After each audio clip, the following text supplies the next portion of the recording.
लोकसभा चुनाव से पहले सियासी समर में उतरी समाजवादी पार्टी और सपा मुखिया अखिलेश यादव की मुश्किलें कम होने का नाम नहीं ले रही हैं। इंडिया गठबंधन में चल रहे उथल पुथल के बीच अब ऑल इंडिया मुस्लिम जमात ने भी अखिलेश यादव पर निशाना साधा है। मुस्लिम जमात के राष्ट्रीय अध्यक्ष मौलाना शहाबुद्दीन रजवी बरेलवी ने अखिलेश यादव को पत्र लिखकर इंडिया गठबंधन से धोखा न करने की नसीहत दी है। मौलाना ने अखिलेश पर भाजपा को वाकोवर देने का आरोप लगाते हुए अखिलेश यादव पर तीखा तंज भी कसा है। इसके साथ ही कांग्रेस को उसकी वरीयता वाली सीटें देने की अपील भी की है। मौलाना ने यह भी कहा है कि सपा ने कांग्रेस के साथ गठबंधन धर्म नहीं निभाया तो माना जाएगा कि वह किसी न किसी रूप में भाजपा को फायदा पहुंचाने की कोशिश कर रहे हैं। मौलाना शहाबुद्दीन ने सपा से एक भी मुसलमान नेता को राज्यसभा का टिकट न मिलने पर नाराजगी जताई। उन्होंने कहा कि आपके यानी अखिलेश यादव के इस फैसले से सख्त तकलीफ हुई है। मौलाना ने कांग्रेस की तारीफ करते हुए लिखा है कि कांग्रेस के पूर्व अध्यक्ष राहुल गांधी पूरे देश में नफरत के खिलाफ यात्रा निकाल रहे हैं। वह संविधान बचाने, अमन पसंद लोगों को एकजुट करने में जुटे हैं। ऐसे में सपा को साथ देना चाहिए। भाजपा को रोकने के लिए सपा और कांग्रेस को एक मंच पर आना होगा। उन्होंने कहा कि किसी भी सूरत में फिरकाप्रस्त ताकतों को मजबूत करने की गलती न करें, मुसलमानों के जज्बात एवं एहसास को ठेस न पहुंचाएं। अखिलेश यादव समाजवादी पार्टी, राहुल गांधी और कांग्रेस पार्टी को लेकर मौलाना शहाबुद्दीन ने आगे क्या कुछ कहा, आप भी सुन लीजिए। अखिलेश यादव जी ने अभी 3 राज्यसभा के लिए नाम पेश किए हैं और उन्होंने नामांकन कराया है। ये तीनों गैर मुस्लिम हैं, जबकि 2022 में मुसलमानों ने उनकी इज्जत रखी और 98% मुसलमानों ने समाजवादी पार्टी को वोट दिया और पूरे देश में उनका सर ऊंचा किया। मगर उन्होंने मुसलमानों को नज़रअंदाज करके किसी मुस्लिम चेहरा को पेश करने के बजाय उन्होंने तीनों गैर मुस्लिम नाम दिए, जबकि इस बार मुसलमानों का हक बनता है कि 2 लोकसभा के नाम मुसलमान होना चाहिए, नाम मुसलमानों का नाम पेश करना चाहिए। मगर उन्होंने न करके एकतरफा उन्होंने फैसला किया और साथ ही साथ उनकी कम सीट देने की वजह से जयंत चौधरी भाजपा में चले गए। और ऐसे ही नेशनल पार्टी कांग्रेस है, जिसकी देश में कई राज्यों में उसकी हुकूमतें हैं, इसके बावजूद भी वो उत्तर प्रदेश में 2 सीटों की बात कर रहे हैं।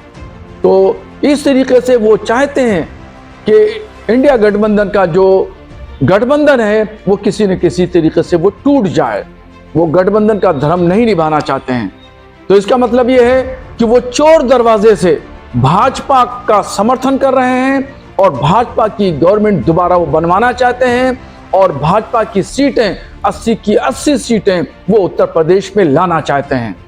उनके इन तमाम रवैयों को, मुस्लिम मुखालिफ नजरिए को मुसलमानों ने समझ लिया है और अभी जल्द ही आने वाले लोकसभा के इलेक्शन में मुसलमान उनको करारा जवाब देगा। और मैंने इसी संबंध में उनको एक लेटर भेजा है और उनको तमाम चीजों से अवगत कराया है कि अपने अंदर सुधार पैदा करें, अन्यथा मुसलमान कुछ न कुछ अल्टरनेट के तौर पर सोचने पर मजबूर होगा। और जो उनकी जो बिसात है समाजवादी पार्टी की मुसलमानों पर, वो बिसात की चादर हम लोग जो है उतार के रख देंगे। तो कुल मिला के ये माना जाए कि जो अखिलेश यादव है वो मुस्लिम का सिर्फ शोषण ही करते हैं और उनसे वोट लेके और फिर उनको कोई भी ऐसा काम नहीं करते जिससे उनका उद्धार हो। जी बिल्कुल सही बात है।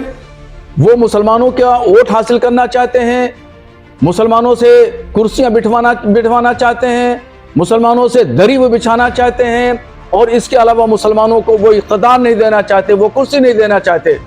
मुसलमानों को वो यूज करते हैं, कभी वो हार्ड हिंदुत्व की बात करते हैं, कभी वो सॉफ्ट हिंदुत्व की बात करते हैं, जबकि वो खुद हिंदुओं के भी हितोषी नहीं है, वो मुसलमानों के भी हितोषी नहीं है।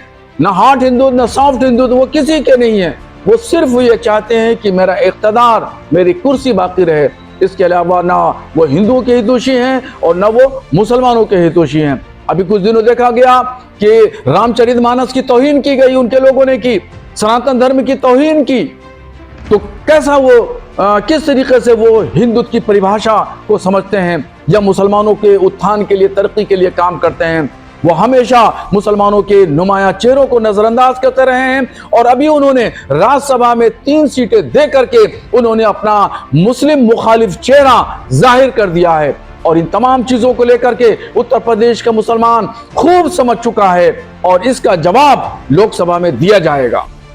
तो मुसलमानों को अब समाजवादी पार्टी से सचेत होने की आवश्यकता है। बिल्कुल, मैं बराबर आगाह कर रहा हूं मुसलमानों को, और मुसलमानों को आगाह करते करते अब बहुत हद तक मुसलमान इन तमाम चीजों को समझ गए हैं और इसका जवाब उनको जरूर लोकसभा में मिलेगा।